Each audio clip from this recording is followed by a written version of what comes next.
Madame, Monsieur, bonsoir et bienvenue dans votre flash de l'information sur Tunisnet TV. Voici les principaux titres de l'actualité. L'affaire Chokri Belhaïl, le juge d'instruction convoque Kamel Laifi. À Hammamet, les taxistes protestent contre la décision d'autoriser le train touristique à circuler au centre-ville. À l'ANC, les forces de l'ordre revendiquent une législation les protégeant. À Tozeur, un homme tue sa femme après la mort de ses deux fils. Et à l'étranger, un Tunisien accusé d'avoir planifié une opération terroriste aux États-Unis.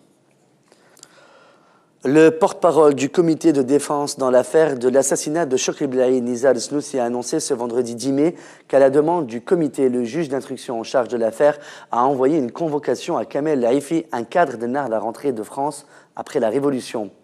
Le successeur de Chokri Belhaïl au poste de secrétaire général du Parti unifié des Patriotes démocrates, Zied Lakhdar, avait auparavant accusé Kamel Laifi d'être impliqué dans la planification de l'assassinat et d'avoir coordonné l'opération avec un des pays du Golfe.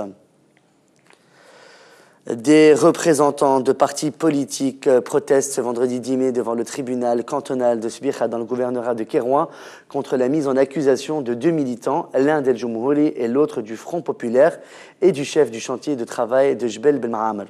Les trois sont accusés d'agression verbale envers un fonctionnaire dans l'exercice de ses fonctions au cours de négociations avec le directeur de l'administration régionale des forêts au sujet du licenciement d'un groupe d'ouvriers de chantier de travail. Un groupe de chauffeurs de taxi s'est rassemblé ce vendredi 10 mai pour protester devant le siège de la délégation de Hammamet du gouvernorat de Nebel contre la décision de la délégation spéciale de la municipalité de Hammamet d'autoriser le train touristique à circuler au centre-ville. Les chauffeurs de taxi considèrent que cette décision peut engendrer une baisse de leur activité à l'approche de la saison estivale.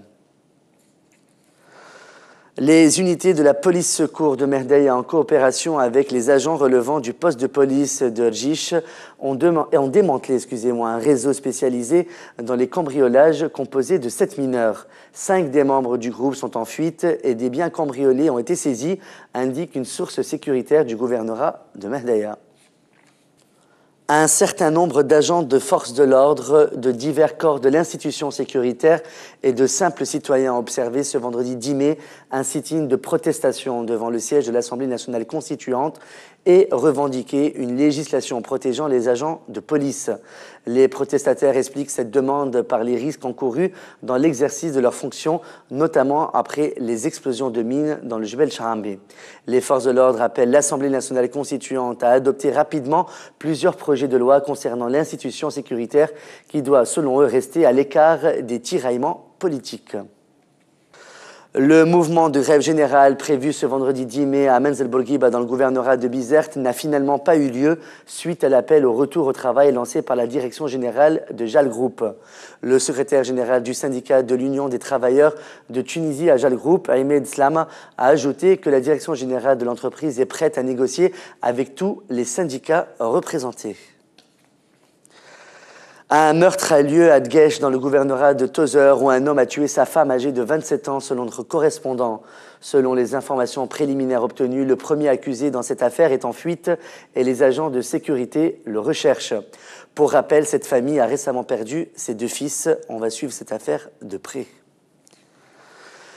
L'ex-ministre des Finances dans le gouvernement de Hamadi Jbeli, Hossein Djimessi, prévoit une suspension des exportations de la Tunisie vers l'étranger et une fonte des réserves en devises du pays si l'inflation se poursuit.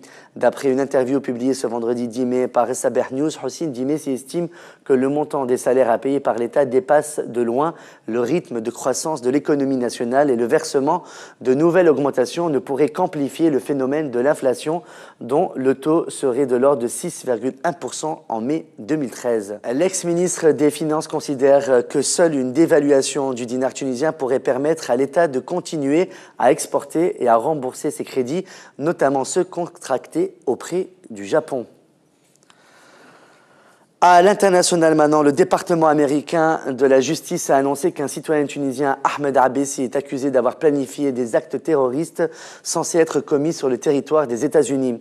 En état d'arrestation depuis le 22 avril, Ahmed Abessi a comparu jeudi devant la justice d'après les autorités américaines.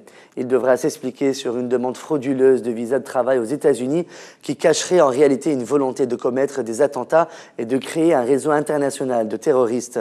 L'accusé risque une peine maximale de 50 ans d'emprisonnement, soit 25 pour chaque chef d'accusation retenu.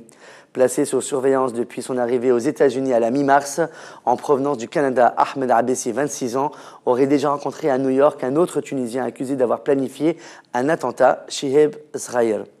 C'est la fin de ce flash de l'actualité sur Toniosnet TV. Merci de votre fidélité. Excellente fin de soirée sur notre chaîne. On se retrouve demain soir pour un nouveau flash.